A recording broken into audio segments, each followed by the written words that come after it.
The following content is provided under a Creative Commons license. Your support will help MIT OpenCourseWare continue to offer high-quality educational resources for free. To make a donation or view additional materials from hundreds of MIT courses, visit MIT OpenCourseWare at ocw.mit.edu. Last time, we were talking about binary search. And I sort of left a promise to you, which I need to pick up. I want to remind you, we're talking about search, which is a very fundamental thing that we do in a whole lot of applications. We want to go find things in some data set. And I'll remind you that we sort of separated out two cases. We said if we had an ordered list, we could use binary search. And we said that was logarithmic. It took log n time, where n's the size of the list. If it was an unordered list, we were basically stuck with linear search. Got to walk through the whole list to see if the thing's there. So that was of order n. And then one of the things that I suggested was that if we could figure out some way to order it, and in particular, if we could order it in n log n time, and we still haven't done that, but if we could do that, then we said the complexity changed a little bit. But it changed in a way that I want to remind you. And the change was that in this case, if I'm doing a single search, I've got a choice. I could still do the linear case, which is order n. Or I could say, look, take the list, let's sort it, and then search it. But in that case, we said, well, to sort it was going to take n log n time, assuming I can do that. Once I have it sorted, I can search it in log n time. But that still isn't as good as just doing n. And this led to this idea of amortization, which is I need to not only factor in the cost, but how am I going to use it? And typically, I'm not going to just search once in a list. I'm going to search multiple times. So if I have to do k searches, then in the linear case, I've got to do order n things k times. It's order kn. Whereas in the ordered case, I need to get them sorted, which is still n log n. But then the search is only log n, and I need to do k of those. And we suggested, while this is better than that, this is certainly better than that. N plus k all times log n is in general going to be much better than k times n. Depends on n and k, but obviously as n gets big, that one's going to be better. And that's just a way of reminding you that we want to think carefully about what are the things we're trying to measure when we talk about complexity. Here it's both the size of the thing and how often am I going to use it. And there are some trade-offs. But I still haven't said how am I going to get an n log n sorting algorithm. And that's what I want to do today. One of the two things I want to do today. Right, to set the stage for this, let's go back just for a second to binary search. At the end of the lecture, I said binary search was an example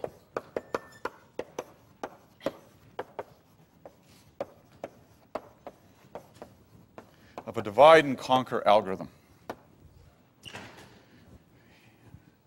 Sort of an Attila the Hun kind of approach to doing things, if you like.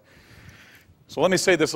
Boy, I could have made a really bad political joke there, which I will forego, right? So let's say what this actually means. Divide and conquer. Divide and conquer says basically do the following. Split the problem into several subproblems of the same type.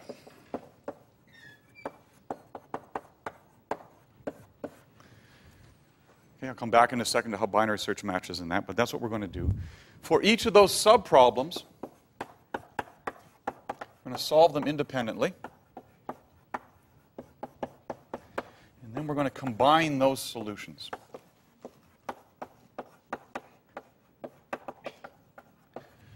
And it's called divide and conquer for the obvious reason. I'm going to divide it up into subproblems with the hope that those subproblems get easier. It's going to be easier to conquer, if you like, and then I'm going to merge them back. Now, in the binary search case, in some sense, this was a little bit trivial. What was trivial? Right, trivial. Blah. What was the divide? The divide was breaking a big search up into half a search. We actually threw half of the list away, and we kept dividing it down. until ultimately we got something of size 1 to search. That's really easy.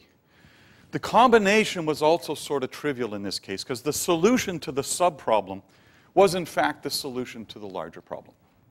Okay, but there's the idea of divide and conquer. I'm going to use exactly that same idea to tackle sort. Again, I got an unordered list of n elements. I want to sort it into obviously into a sorted list. In that particular algorithm is actually a really nice algorithm called merge sort.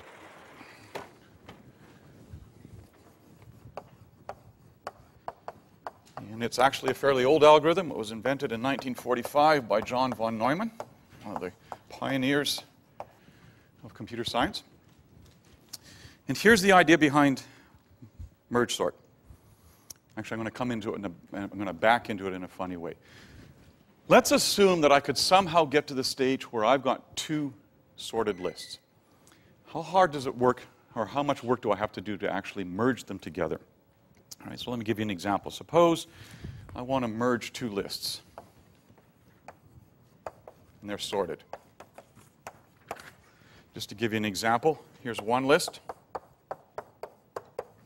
All right, 3, 12, 17, 24. God bless you. Here's another list, 1, 2, 4, 30. I haven't said how I'm going to get those sorted lists, but imagine I had 2 sorted lists like that. How hard is it to merge them? Well, it's pretty easy, right? I start at the beginning of each list, and I say, is 1 less than 3? Sure. So that says 1 should be the first element in my merge list. Now, compare the first element in each of these lists. 2 is less than 3. So 2 ought to be the next element of the list. And you get the idea. What do I do next? I'm going to compare 3 against 4. 3 is the smallest one. And I'm going to compare 4 against 12, which is going to give me 4. And then what do I have to do? 12 against 30. 12 is smaller. Take that out. 17 against 30. 24 against 30. And by this stage, I got nothing left in this one, so I just add the rest of that list in. Wow, I can sort 2 lists, or I can merge 2 lists. I said it poorly. What's the point? How many operations did it take me to do this? 7 comparisons, right? I got 8 elements. It took me 7 comparisons. Because I can take advantage of the fact I know I only ever have to look at the first element of each sublist. Those are the only things I need to compare. And when I run out of one list, I just add the rest of the list in. Okay, what's the order of complexity of merging? I heard it somewhere very quietly. Sorry? N, thank you. Linear, absolutely, right? And what's N, by the way, here? What's it measuring? In both lists, right. So this is linear. Order N, and N is the sum of the element, or sorry, of the number of elements in each list. Okay, so I thought I was going to back my way into this. That gives me a way to merge things. So here's what merge sort would do. Right? Merge sort takes this idea of divide and conquer, and it does the following. It says, let's divide the list in half. There's the divide and conquer. And let's keep dividing each of those lists in half until we get down to something that's really easy to sort. What's the simplest thing to sort? List of size 1, right? Right, so continue until we have singleton lists.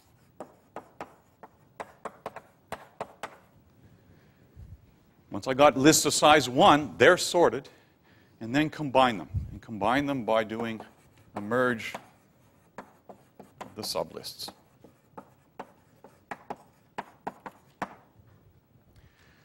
And again, you see that flavor. I'm going to just keep dividing it up until I get something really easy, and then I'm going to combine. And this is different than binary search. Now, the combine is going to have to do some work. So, I've given you a piece of code that does this. I'm going to come back to it in a second, but it's up there. But what I'd like to do is to try and give you a sort of a little simulation of how this would work. And I was going to originally make the TAs come up here and do it, but I don't have enough TAs to do a full merge sort. So I'm hoping, and I also have these really high-tech props. I spent tons and tons of department money on them, as you can see. I hope you can see this, because I'm going to try and simulate what a merge sort does. I've got 8 things I want to sort here. And those initially start out here at top level. First step is divide them in half. All right? And I should have had a marker here. Remember, I need to come back there. Not yet done. What do? Divide them in half again. Okay? You know, if I had like shells and peas here, I could make some more money, right? All right, what do? I divide them in half one more time. And let me cluster them, because really what I have, sorry, separate them out. I've gone from one problem, size 8, down to 8 problems of size 1. At this stage, I'm at my singleton case, so this is easy. What do? I merge. And the merge is, put them in order.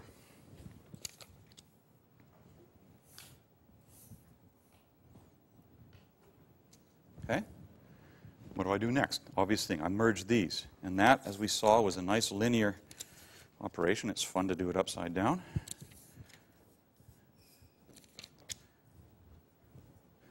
And then one more merge, which is I take the smallest elements of each one until I get to where I want. Wow, aren't you impressed? Okay, no, please don't clap, not for that one. Now, let me do it a second time to show you that that's, sorry, I'm saying this poorly, let me say it again. That's the general idea. What should you see out of that? I just kept subdividing down until I got really easy problems, and then I combined them back. I actually misled you slightly there, or maybe a lot, because I did it in parallel. And in fact, let me just shuffle these up a little bit. Really what's going to happen here, because this is a sequential computer, is that we're going to start off up here at top level. We're going to divide into half.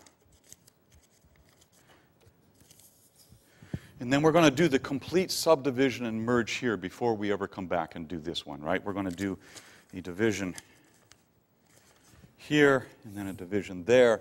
At that stage, we can merge these and then take this down, do the division, merge, and bring them back. Whoops, sorry about that. And bring them back up. Okay? Let me show you an example by running that. I've got a little list I've made here called test. Let's run merge sort on it. And then we'll look at the code.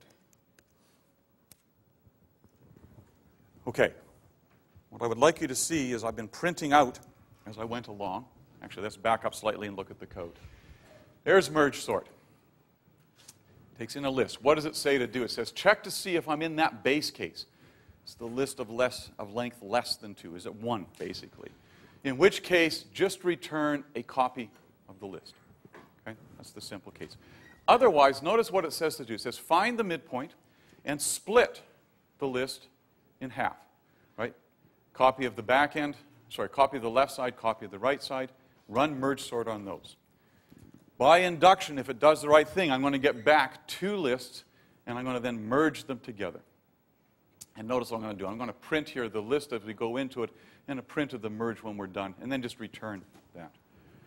Merge up here, there's a little more code there. I'll let you just grok it, but you can see it's basically doing what I did over there. Setting up 2 indices for the 2 sublists. It's just walking down, finding the smallest element, putting it into a new list. When it gets to the end of one of the lists, it skips to the next part, and only one of these 2 pieces will get called because only one of them is going to have things left over. It's going to add the other pieces in. Okay, if you look at that then, let's look at what happened when we ran this. All right, we started off with a call with that list. Aha! Split it in half. It's going down the left side of this. That got split in half, and that got split in half until I got to a list of size 1. There's the first list of size 1. There's the second list of size 1. So I merged them. It's now in the right order. And that's coming from right there. Having done that, it goes back up and picks the second sublist, which came, actually I should have said, came from there, right? Gets it down to base case, merges it. When these 2 merges are done, we're basically at a stage in that branch where we can now merge those 2 together, which gives us that. And it goes through the rest of it. Okay? A really nice algorithm. as I said, an example of divide and conquer. Notice here that it's different than the binary search case. Right? We're certainly dividing down, but the combination now actually takes some work. Right? I have to actually figure out how to put them back together. And that's a general thing you want to keep in mind when you're thinking about designing a divide and conquer kind of algorithm. You really want to get the power of dividing things up, but if you end up doing a ton of work at the combination stage, you may not have gained anything. So you really want to think about that trade-off. All right, having said that, what's the complexity here? Boy, there's a dumb question, because I've been telling you for the last 2 lectures the complexity is n log n, but let's see if it really is. What's the complexity here? Well, if we think about it, we start off,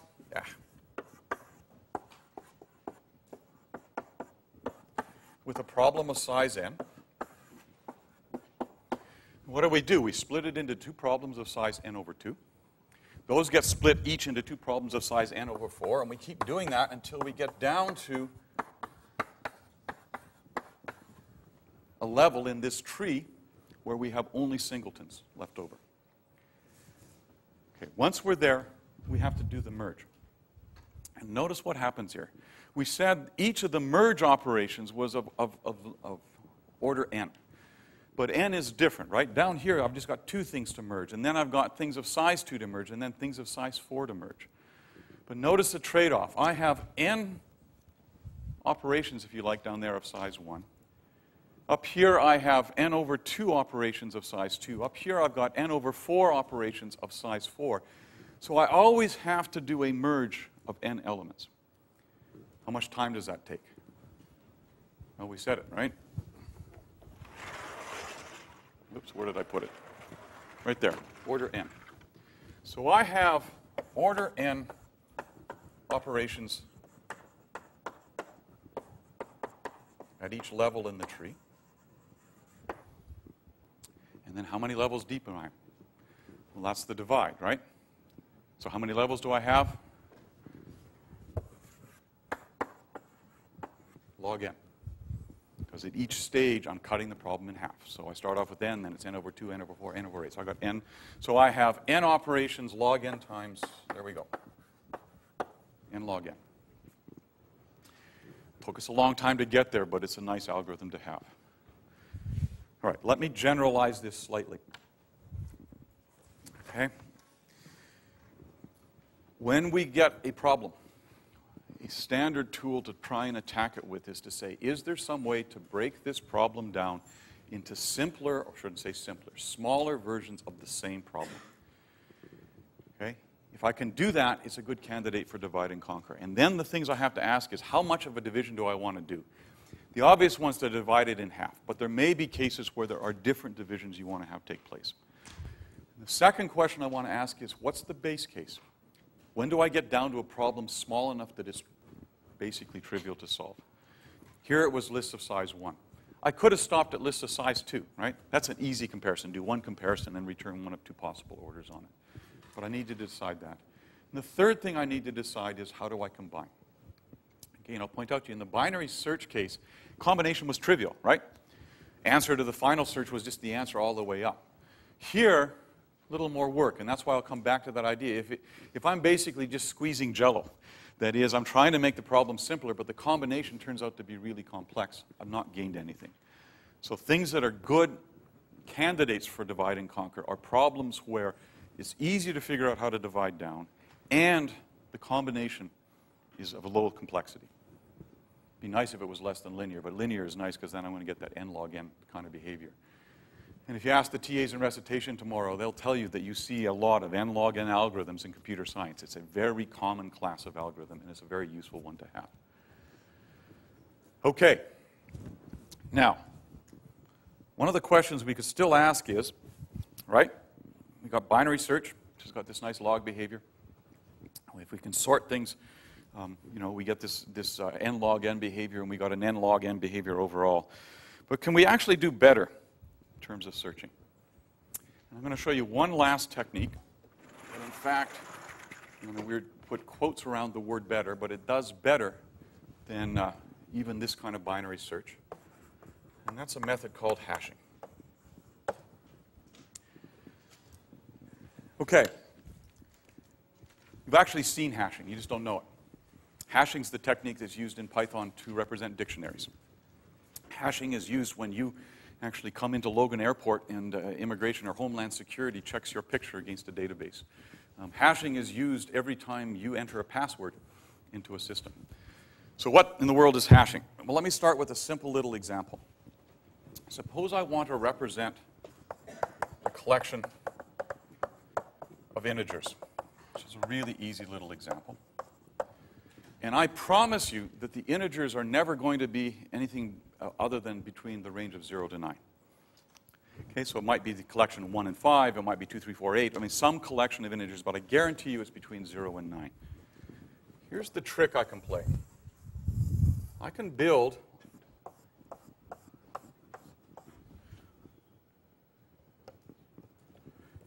I can't count. I could build a list with spots for all of those elements. 0, 1, 2, 3, 4, 5, 6, 7, 8, 9. And then when I want to create my set, I could simply put a 1 everywhere that that integer falls. So if I wanted to represent, for example, this is the set 2, 6, and 8, I put a 1 in those slots. All right, this seems a little weird, but bear with me for a second. In fact, I've given you a little piece of code to do it, which is the next piece of code on the handout. So let's take a look at it for a second. All right, this little set of code here, from create, insert, and member. What's create do? It says, given a low and a high range, in this case it would be 0 to 9, I'm going to build a list. Right? You can see that little loop going through there. What am I doing? I'm creating a list with just that special symbol none in it. So I'm building the list. I'm returning that as my set. And then to create the object, I'll simply do a set of inserts. If I want the values 2, 6, and 8 in there, I would do an insert of 2 into that set, an insert of 6 into that set, and an insert of 8 into that set. And what does it do? It marks a 1 in each of those spots. Now, what did I want to do? I wanted to check membership. I want to do search. Well, that's simple. Given that representation and some value, I just say, gee, is it there? What's the order of complexity here?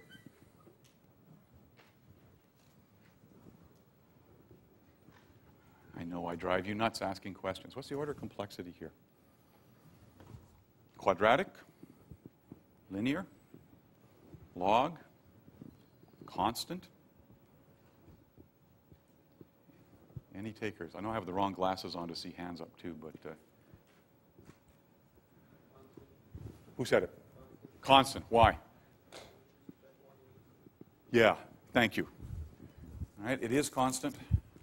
You keep sitting back there where I can't get to you. Thank you very much. Why is it constant?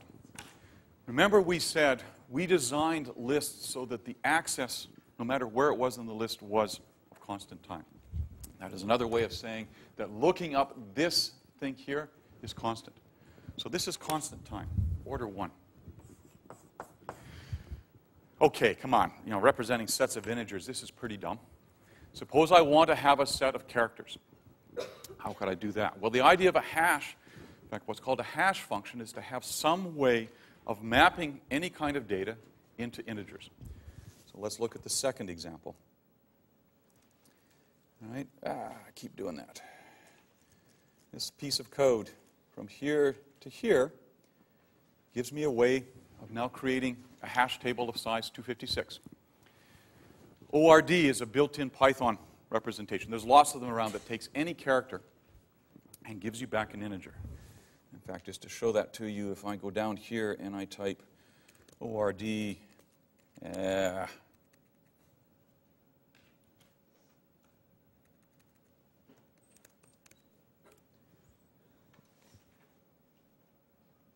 sorry, I did that wrong. Let me try again. We'll get to exceptions in a second. I give it some character. It gives me back an integer representing. And it looks weird. Why is 3 come back to some other thing? That's the internal representation that Python uses for this. If I give it some other character, well, it would help if I could type. Give it some other character. It gives me back a representation. So now here's the idea. I build a list 256 elements long. right? And I fill it up with those special characters, none. That's what create is going to do right here. And then hash character takes in any string or character, single character, gives me back a number. And notice what I do. If I want to create a set or a sequence representing these things, I simply insert into that list. I go through and puts ones in the right place. And then if I want to find out if something's there, I do the same thing. But notice now, hash is converting the input into an integer. Okay? So what's the idea? If I know what my hash function does, it maps, in this case, characters into a range 0 to 256, actually 0 to 255. I create a list that long, and I simply mark things. And my lookup is still constant. All right, characters are simple. Suppose you want to represent sets of strings. Well, you basically just generalize the hash function. I think one of the classic ones for strings is called the Rabin-Karp algorithm. And it's simply the same idea that you have a mapping from your input into a set of integers. Wow. Okay, maybe not so well, but this is now constant. Right? This is constant time access. So I can do searching in constant time, which is great. Where's the penalty? What did I trade off here? Well, I'm going to suggest that what I did was I really traded space for time. Makes me sound like an astrophysicist somehow, right? What do I mean by that? I have constant time access, which is great. But I paid a price, which is I had to use up some space. In the case of integers, it was easy. In the case of characters, so I have to give up a list of 256. No big deal. Imagine now you want to do faces. Right? You've got a picture of somebody's face. It's 1,000,000 pixels. Each pixel has a range of values from 0 to 256. I want to hash a face with some function into an integer. Okay? I may not want to do the full range of this, but I may decide I have to use a lot of gigabytes of space in order to do the trade-off. And the reason I'm showing you this is that this is, again, a common trade-off in computer science. That in many cases I can gain efficiency if I'm willing to give up space. Having said that, though, there may still be a problem, or there ought to be a problem that may be bugging you slightly, which is, how do I guarantee that my hash function takes any input into exactly one spot in the storage space? The answer is I can't. Okay? In the simple case of integers, I can. But in the case of something more complex like faces or fingerprints or passwords for that matter, it's hard to design a hash function that has completely even distribution, meaning that it takes any input into exactly one output spot. So what you typically do in a hash case is you design your code to deal with that. You try and design, actually I'm going to come back to that in a second, you try and use a hash function that spreads things out pretty evenly. But the places you store into in those lists may have to themselves have a small list in there. And when you go to check something, you may have to do a linear search through the elements in that list. The good news is the elements in any one spot in a hash table are likely to be a small number, 3, 4, 5. So the search is really easy. You're not searching 1,000,000 things, you're searching 3 or 4 things. But nonetheless, you have to do that trade-off. The last thing I want to say about hashes are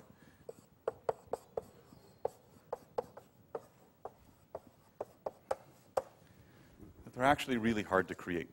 I mean, there's been a lot of work done on these over the years, but in fact, it's pretty hard to invent a good hash function. So my advice to you is if you want to use something with a hash, go to a library. Look up a good hash function. Again, for strings, there's a classic set of them that work pretty well. For integers, there's some real simple ones. If there's something more complex, find a good hash function. But designing a really good hash function takes a lot of effort because you want it to have that even distribution. You'd like it to have as few duplicates, if you like, in each spot in the hash table for each one of the things that you use. Okay, let me pull back for a second then. What have we done over the last 3 or 4 lectures? We've started introducing you to classes of algorithms.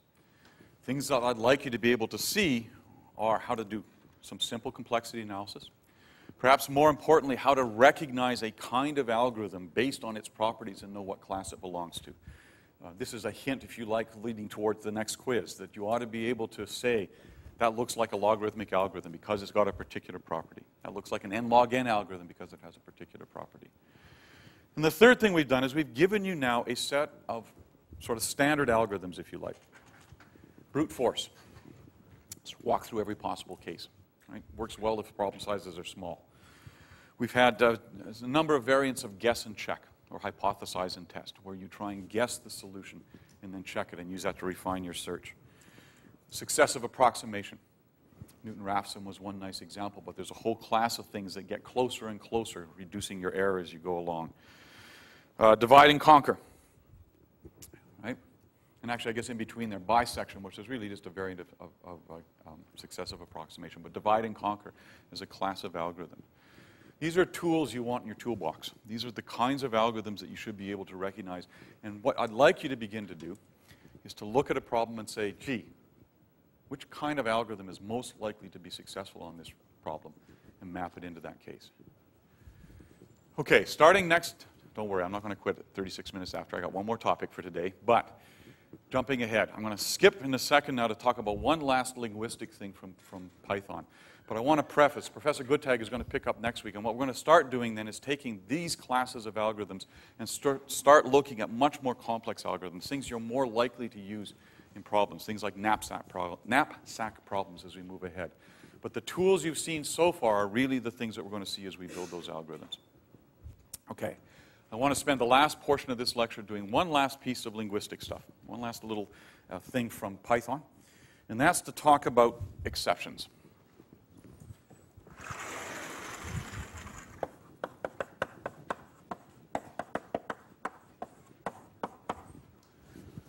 Okay. You've actually seen exceptions a lot. You just didn't know that's what they were. Because exceptions show up everywhere in Python. And let me give you a couple of examples. Let me clear some space here. If I type in that expression, I get an error, right? Because it's not defined. But in fact, what this did was it threw an exception. And the exception's called a name error exception. It says, you gave me something I didn't know how to deal with. I'm going to throw it, or raise it to use the right term, to somebody in case they can handle it. But it's a particular kind of exception. I might do something like, I remind you I had test. If I do this,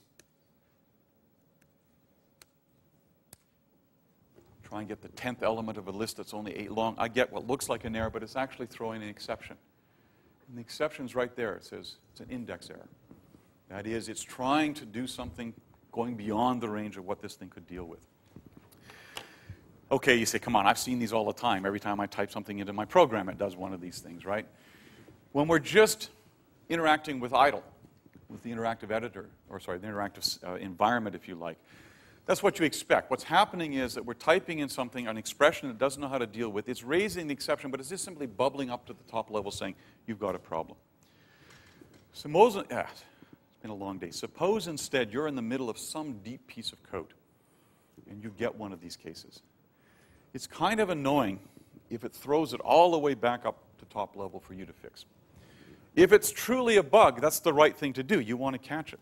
But in many cases, exceptions are things that, in fact, you as a program designer could have handled. So I'm going to distinguish, in fact, between unhandled exceptions, which are the things that we saw there, and handled exceptions. I'm going to show you in a second how to handle them, but let's look at an example. What do I mean by a handled exception? Well, let's look at the next piece of code. Okay, it's right here. It's called read float. I'm going to look at it in a second. But let me sort of set the stage up for this. Suppose I want to input, or sorry, I want you as a user to input a floating point number. All right. We talked about things you could do to try and make sure that happens. You could run through a little loop to say keep trying until you get one. But one of the ways I could deal with it is what's shown here. And what's this little loop say to do? This little loop says, oops, wrong one. This little loop says, I'm going to write a function or procedure that takes in 2 messages. I'm going to run through a loop, and I'm going to request some input, which I'm going to read in with raw input. I'm going to store that into val. And this, as you might expect, I'm going to then try and see if I can convert that into a float. Oh, wait a minute. That's a little different than what we did last time, right? Last time we checked the type and said, if it is a float, you're okay. If not, carry on. In this case, what would happen? Well, float is going to try and do the coercion. It's going to try and turn it into a floating point number. If it does, I'm great, right? And I'd like this to return val. If it doesn't, float's going to throw, or raise, to use the right term, an exception. It's going to say something like a type error. In fact, let's try it over here. Right? If I go over here and I say float of 3, it's going to do the conversion. But if I say turn this into a float, it throws a value error exception. It says it's the wrong kind of value that I've got. So I'm going to write a little piece of code that says if it gives me a float, I'm set. But if not, I'd like to have the code handle the exception. And that's what this funky try except thing does. Okay? This is a try except block.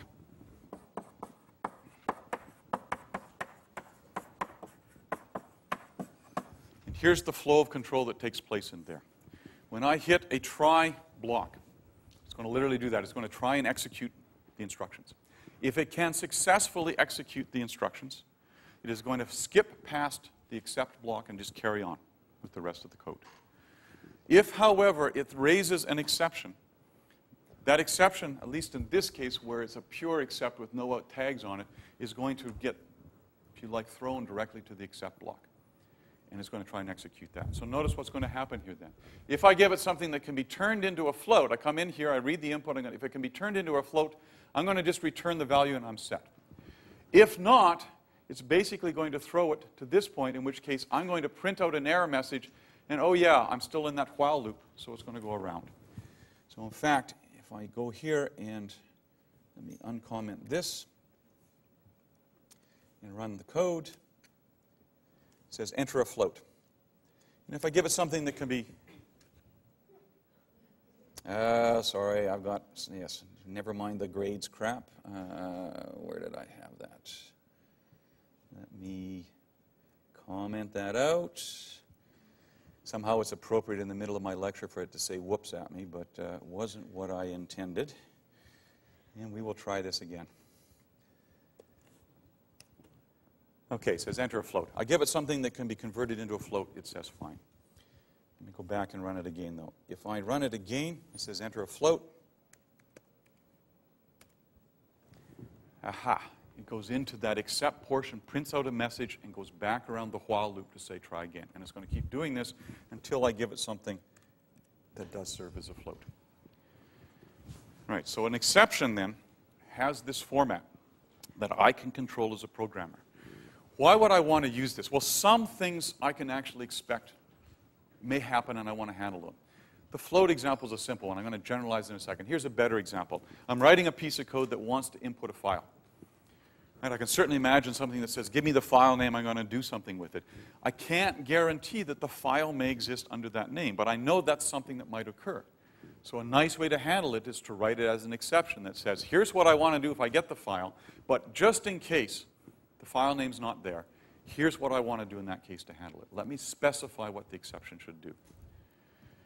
All right, in the example I just wrote here, this is pretty trivial, right? Okay, I'm trying to input floats. I could generalize this pretty nicely. Imagine the same kind of idea where I want to simply say, I want to take input of anything and try and see how to make sure I get the right kind of thing. I want to make it polymorphic.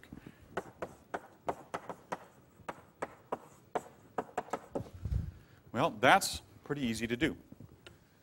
That is basically the next example, right here. Okay? In fact, let me comment this one out. I can do exactly the same kind of thing. Right? Where now what I'm going to try and do is read in a set of values, where I'm going to give it a type of value as well as the messages. Format's the same. I'm going to ask for some input, and then I'm going to use that procedure to check, is this the right type of value? And I'm going to try and use that to do the coercion, if you like. Same thing. If it works, I'm going to skip that. If it not, it's going to throw the exception. Why is this nice? Well, that's a handy piece of code. Right? Because imagine I've got that now. I can now store that away in some file name, input.py, and import it into every one of my procedure functions, sorry, my files of procedures, because it's a standard way of now giving me the input. Okay, so far though I've just shown you what happens inside a piece of code. It raises an exception, it goes to that except clause. We don't have to use it just inside of one place. We can actually use it more generally. And that gets me to the last example I wanted to show you. And let me uncomment this.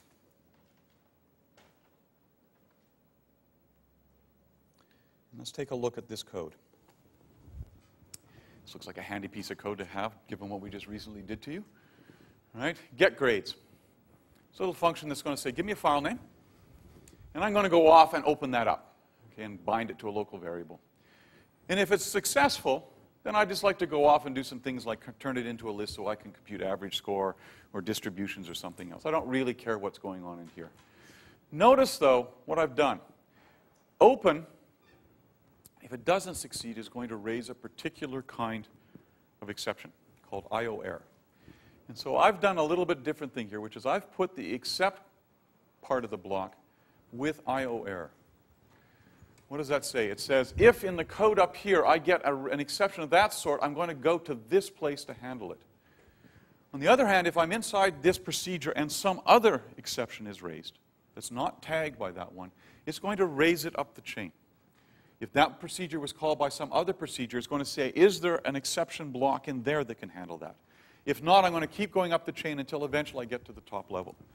And you can see that down here. I'm going to run this in a second, but this is just a piece of code where I'm going to say, gee, if I can get the grades, do something. If not, carry on. Right? And if I go ahead and run this, and now it's going to say whoops at me. Okay, what happened? I'm down here in try. I'm trying to do get grades, which is a call to that function, which is not bound in my computer. That says it's in here. It's in this try block. It raised an exception, but it wasn't an IO error.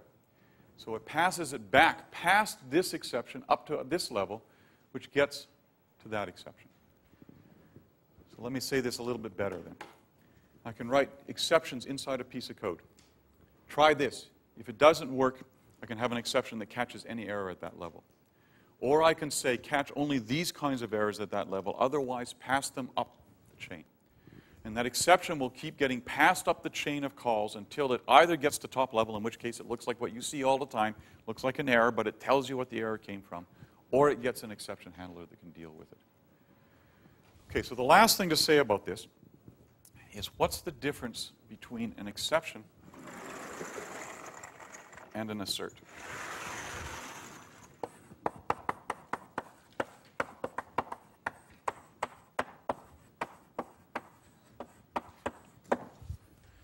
Right, we introduced asserts earlier on. You've actually seen them in some pieces of code.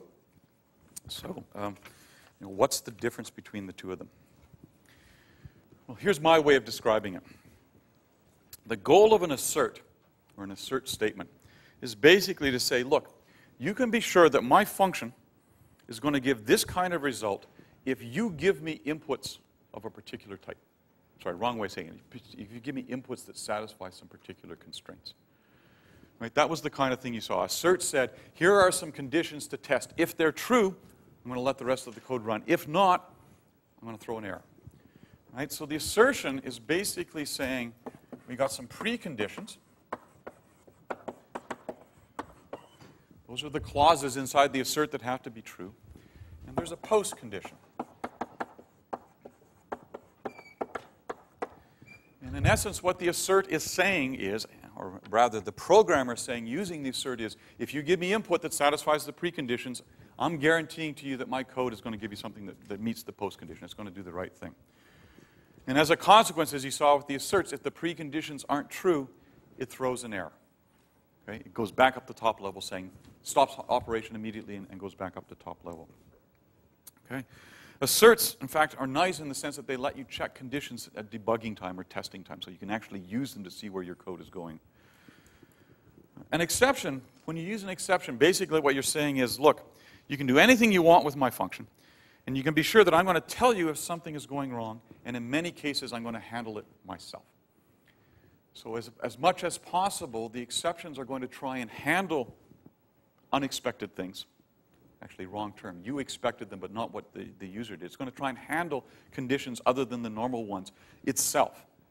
So you can use the thing in any way.